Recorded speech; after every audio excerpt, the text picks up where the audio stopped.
ભરૂચ જિલ્લામાં કમોસમી વરસાદની આકાશી આફતના કારણે ખેડૂતોના તૈયાર પાકને ભારે નુકસાન થયું છે, જેના પગલે ભરૂચના સાંસદ મનસુખ વસાવાએ ચિંતા વ્યક્ત કરી સહાય માટે રજૂઆત કરી છે।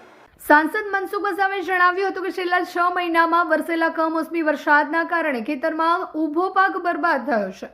માવઠામાં મોટાભાગના ખેડૂતોનો ખરીફ પાક નિષ્ફળ ગયો છે। પાક નિષ્ફળ જવા ઉપરાંત પશુઓ માટેનો સૂકો ઘાસચારો પણ પલળીને નાશ થયો છે, જેનાથી ખેડૂતોનું આર્થિક બજેટ પણ ખોરવાઈ ગયું છે। જો કે સરકાર આ બાબતે ગંભીર છે, ત્યારે ખેડૂતોને કમોસમી વરસાદથી થયેલા પાક નુકસાન સામે યોગ્ય સહાય મળે તે માટે સરકાર સમક્ષ રજૂઆત કરવામાં આવી હોવાનું સાંસદ મનસુખ વસાવાએ જણાવ્યું હતું। અત્રે ઉલ્લેખનીય છે કે કમોસમી વરસાદના કારણે ખેડૂતોની હાલત દયાજનક બની છે, ત્યારે હવે રાજ્ય સરકાર વહેલી તકે સર્વે કરાવી યોગ્ય વળતર ચૂકવે તેવી અસરગ્રસ્ત ખેડૂતો આશા રાખીને બેઠા છે। આજે ખેડૂત આજે રડે છે, તો આ કુદરતી આફત છે, અમે સમજી શકીએ છીએ, છતાં પણ અમે સરકારમાં રજૂઆત કરી છે અને સરકાર આવા સમયે ખેડૂતને મદદરૂપ થાય એ બહુ મોટો આશીર્વાદરૂપ છે। ચારે બાજુથી આબ ફાટે છે એવી સ્થિતિ છે।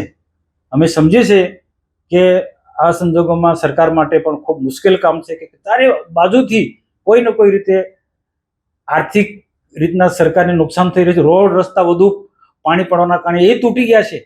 યા બે ચાર 5 દિવસ, 10 દિવસ પછી જ્યારે વરસાદ ખુલશે ત્યારે ખબર પડશે કે ડામરના પાણીનો વેર હોય છે।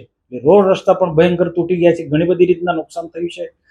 તો છતાં પણ આની વચ્ચે રહીને સરકાર આવા ખેડૂતોને કોઈ ને કોઈ રીતના મદદરૂપ થાય અને આવનારો શિયાળુ પાક કંઈક સારી રીતના એ પકવે, કારણ કે ચોમાસું પાક તો બિલકુલ ફેલ ગયો છે।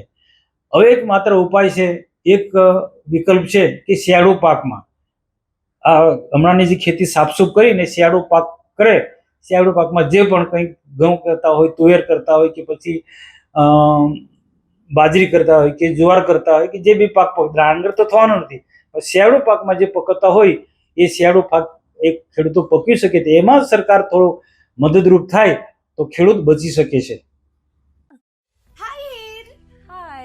અરે કેમ શું થયું? તારા મોઢા પર કેમ 12 વાગ્યા છે? અરે જવા દે ને, કેટલી મહેનત કરીને મમ્મી માટે ડિનર સેટ લાવી અને મમ્મી કહે કે નકરું પ્લાસ્ટિક લઈને આવી છે, હવે એક્સચેન્જ કરાવીને સ્ટીલનું ડિનર સેટ લાવવા કહે છે। હા તો એમાં શું થયું? સ્ટીલનું લઈ આવો। અરે જવા દે ને, ક્યાંથી સ્ટીલનું લાવું? આજકાલ સ્ટીલના વાસણો ક્યાં સારા મળે છે? કાં તો એ કટાઈ જાય, ફાટી જાય કે છેલ્લે કઈ નહીં તો વળી જાય।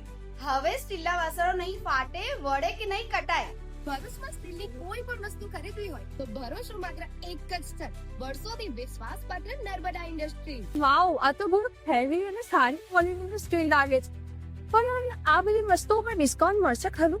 અરે આ બધી વસ્તુ તને હોલસેલ ભાવમાં મળી જશે। ભરૂચના બધા હોટેલ્સ વાળા, કેટરિંગ વાળા બધા અહીંથી જ વાસણો ખરીદે છે। માત્ર ભરૂચમાં જ નહીં પણ વિદેશમાં પણ નર્મદા ઇન્ડસ્ટ્રીના ટ્રાય-પ્લાય વાસણોની ખૂબ જ માંગ છે, એટલે જ વિદેશમાં રહેતા લોકો વાસણો ખરીદવા માટે નર્મદા ઇન્ડસ્ટ્રીને જ પસંદ કરે છે।